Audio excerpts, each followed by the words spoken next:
Sri S.N. Tripathi ji, Joint Secretary, Ministry of MSME, Government of India. Welcome, sir.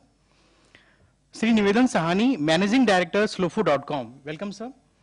And Mr. Pallavasana Krishnan, Executive Director, the Climate Group. Now I request to all the honorable speakers to come on the dais, please.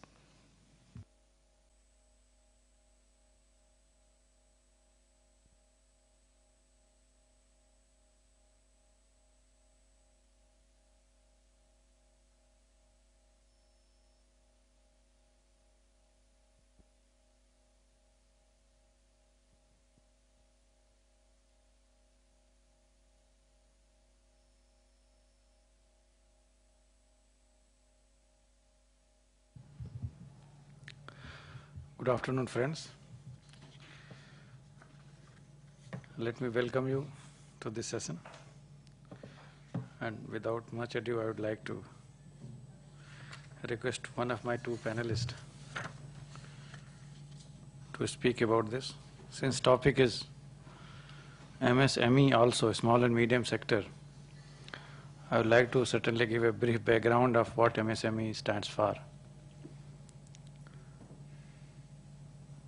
There are about 36 million MSME units in India. They contribute 8% of GDP. They contribute about 45% of export. They contribute about 40% of manufacturing goods. They employ about 80 million people, 8 crore people. They're a huge sector. In terms of use of technology, electricity and all those things, including pollution, in all this, the share of MSME is little more than big industries.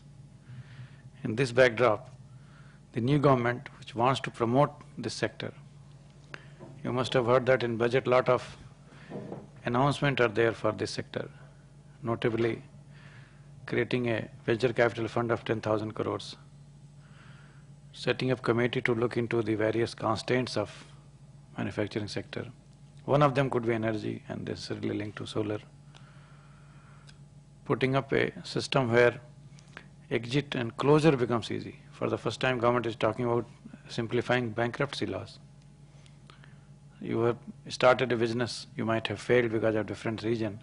That does not mean you are condemned to be unsuccessful throughout your life. Government would like to give them fresh lease of life by closing the systems. Sorry.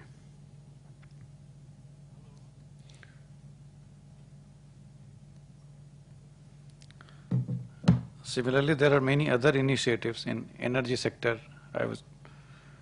Even in promoting competitiveness.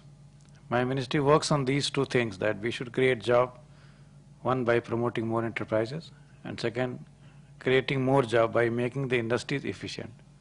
So National Manufacturing Competitiveness Policy, where we give 10 types of intervention, including lean manufacturing, design clinics, and energy conservation.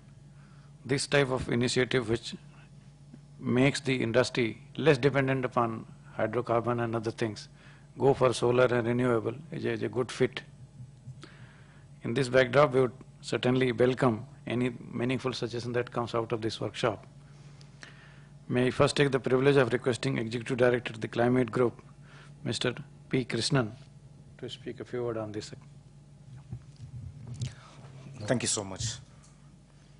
Honors to respected chair as well as my colleague who is sitting here.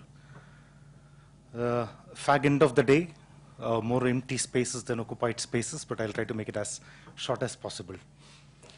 The Climate Group is an international organization, not-for-profit organization, headquartered in UK, with offices in US, China, and India. Our mission is to promote a low-carbon economy. To do this, we work with top business leaders from around the world. We work with the government leaders from around the world, inspiring them to make those investments that will make the world move into a low-carbon regime in the coming days. So we provide thought leadership. We are working with subnational governments. More than 60 of the global 100 leaders are part of the Climate Group. Over 40 states and regions from across the world are a part of